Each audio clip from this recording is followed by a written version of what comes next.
ऋतिक रोशन अपने नए गर्लफ्रेंड के साथ ऐसा क्या गंदा काम कर दिया कि पूरा बॉलीवुड शर्म से झुक गया। KGF 2 के संजय दत्त को विलेन के रूप में देखने के बाद अब KGF 3 का विलेन इस बॉलीवुड का ही नहीं बल्कि इंटरनेशनली फेमस सुपरस्टार को लिया गया, जिसके सामने मूवी का हीरो यश भी फीका पड़ जाएगा। और ऋतिक ने कंगना के साथ ऐसा क्या कर दिया कि ऋतिक को मजबूरन जाना पड़ा जेल। KGF 2 में दिखाए गए विलेन संजय दत्त के अधीरा कैरेक्टर को कोई कैसे भूल सकता है, लेकिन अगर हम बात KGF 3 के विलेन की करें तो उसके सामने संजय दत्त आपको कुछ भी नहीं लगेगा, क्योंकि वो बॉलीवुड ही नहीं बल्कि दुनिया के सबसे बड़े सुपरस्टार हैं। अब क्योंकि KGF 2 के एंड में रॉकी भाई को डूबते हुए दिखाया गया था, ना कि मरते हुए, और तो और रॉकी ने अपनी माँ से दुनिया जीतने का भी वादा किया, जिसके चलते रॉकी मर ही नहीं सकता, क्योंकि अभी उसका मिशन अधूरा है और उसका सबसे बड़ा मिशन इंडिया का नहीं बल्कि पूरी दुनिया का सोना लाना बाकी है, और वो अपने मिशन को अधूरा छोड़कर नहीं मर सकता। और इसी मिशन के दौरान उसके रास्ते का सबसे बड़ा कांटा होगा मूवी का सबसे बड़ा विलेन,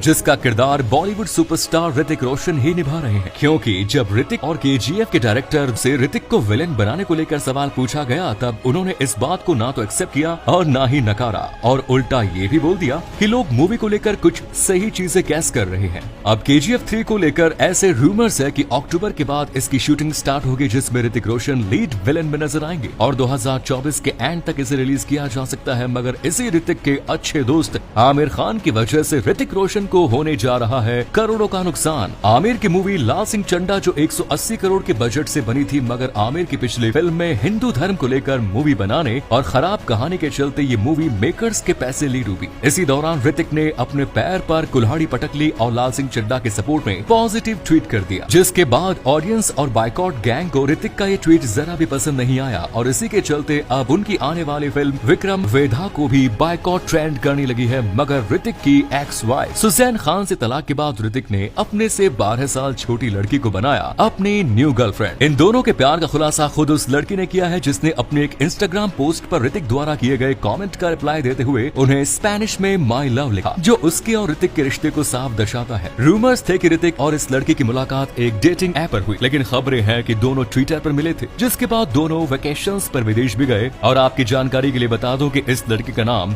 साबा आजाद है, जिसकी उम्र महज 36 साल है। इसने साल 2008 में आई बॉलीवुड मूवी दिल कबड्डी से अपना डेब्यू किया था। सबा एक्टर के साथ सिंगर और म्यूजिशियन भी है, जिसके चलते ऋतिक का दिल इस लड़की पर आ गया। मगर कंगना की वजह से ऋतिक को जाना पड़ा था जेल। एक पब्लिक इंटरव्यू में कंगना ने ऋतिक को अपना एक्स बता दिया, जिसके बाद ऋतिक रोशन ने लोगों को बताया कि उनका और कंगना का कभी रिलेशन था ही नहीं, और इसके साथ ही उन्होंने कंगना को सॉरी बोलने को लेकर एक लीगल नोटिस भी भेज दिया। लेकिन कंगना डरने वालों में से तो नहीं, उन्होंने सॉरी बोलने से इनकार कर दिया और बदले में ऐसा कुछ किया कि ऋतिक भी हिल गए। कंगना ने ऋतिक को भी एक लीगल नोटिस भेज दिया और उसमें बताया कि वो और ऋतिक 2014 में रिलेशनशिप में थे, और अगर ऋतिक ने अपना नोटिस वापस नहीं लिया तो वो उन पर मेंटल हैरेसमेंट का क्रिमिनल केस कर देगी। फिर इसके बाद ये बात भी सामने आई कि कंगना ने ऋतिक को 1400 से ज्यादा मेल्स भेजे थे, मगर ये मेल्स कभी जनता के सामने नहीं आए। इस बात के सामने आते ही ऋतिक ने फिर कहा कि कंगना को इमेजिन करने की बीमारी है। ऋतिक ने इसके बाद एक और केस फाइल किया, पर जिसका नतीजा जब भी निकलेंगे तब इन दोनों में से किसी को भी बहुत बड़ा नुकसान हो सकता है। लेकिन इससे भी बड़ा नुकसान तो तब हुआ जब ऋतिक और सुजैन के 13 साल के रिश्ते में दरार ऋतिक के अफेयर से आई। काइट्स मूवी की शूटिंग के दौरान बारबरा मोरी से ऋतिक की नजदीकियां बढ़ गई, जिसके चलते सुजैन ने 13 साल लंबे चली शादी के बाद ऋतिक को तलाक दिया। हालांकि कुछ खबरें बताती हैं कि रिश्ता ऋतिक की वजह से नहीं बल्कि सुजैन के अफेयर की वजह से हुआ, और उनका ये अफेयर था अर्जुन रामपाल के साथ। जब ऋतिक और सुजैन अपना रिश्ता खत्म करके एक दूसरे को तलाक दे रहे थे, तब ऐसी खबरें थी कि इसके लिए सुजैन खान ने ऋतिक से 400 करोड़ रुपए की मांग की, और कहा जाता है कि ऋतिक से उनका सेटलमेंट करीब 380 करोड़ रुपयों में हुआ। ऋतिक को सिर्फ उसकी बीवी ने नहीं बल्कि एक कंपनी ने भी लूटा था। दरअसल ऋतिक रोशन से इस कंपनी ने करवा लिया फ्री में एडवर्टाइज, और ऋतिक को पता ही नहीं चला। छोटे से छोटे एड के लिए लगभग 2 करोड़ लेने वाले ऋतिक रोशन जब एक दिन शूट से निकलते वक्त मीडिया के सामने पॉज दे रहे थे, तब इस चीज का फायदा उठाकर बर्गर किंग ने चुपचाप ऋतिक के पीछे अपना होर्डिंग ले जाकर कुछ इस तरह से उन्हें बताए बिना उनसे अपना ऐड करवा लिया। जब ऋतिक को इसके बारे में मालूम चला होगा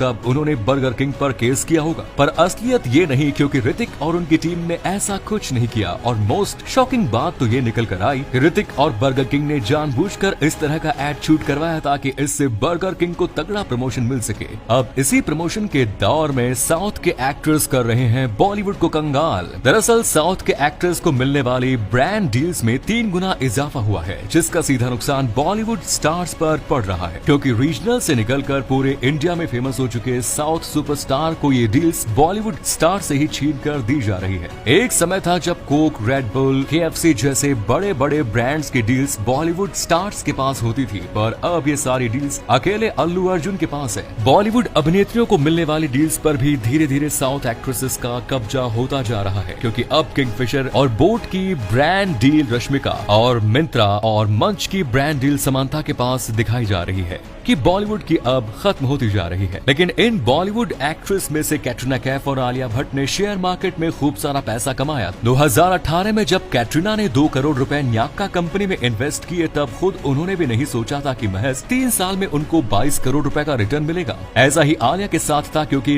2020 में न्याक्का में 4.95 करोड़ रुपए इन्वेस्ट कर देने के बाद अभी कुछ ही महीनों पहले उन्हें 54 करोड़ रुपए मिले, जो दिखाता है कि शेयर मार्केट सेलिब्रिटीज के लिए एक फायदेमंद का सौदा है। मगर हमारे दुश्मन चाइना ने भारत से मदद मांगने पर क्यों हुआ मजबूर? भारत को हर मामले में डोमिनेट करने वाले चाइना को भी भारत से इस मामले में मदद मांगनी पड़ी। वो मामला है क्रिकेट से जुड़ा। एक तरफ जहां भारत क्रिकेट में अपने झंडे गाड़े हुए हैं, तो वहीं चाइना में एक भी अच्छा क्रिकेट प्लेयर नहीं है, जिसके चलते चाइना चाहता है कि भारत उनकी क्रिकेट टीम को ट्रेनिंग दे और उन्हें इस खेल में अच्छा बनाए, ताकि वो 2028 के समर ओलंपिक के अंदर क्रिकेट में मेडल ला सके। और सबसे हैरानी की बात तो यह है कि भारत चाइना की मदद करने को राजी भी हो गया है। तो अगर ये वीडियो आपको अच्छा लगा तो इसे लाइक और अपने दोस्तों में शेयर जरूर करें। अभी तक आपने हमारे फेसबुक पेज को फॉलो नहीं किया है तो फॉलो बटन पे क्लिक कर दीजिए, नोटिफिकेशन बेल ऑन कर दीजिए। तो मिलता हूँ आपसे अगली वीडियो में। हमेशा की तरह थैंक्स फॉर वॉचिंग।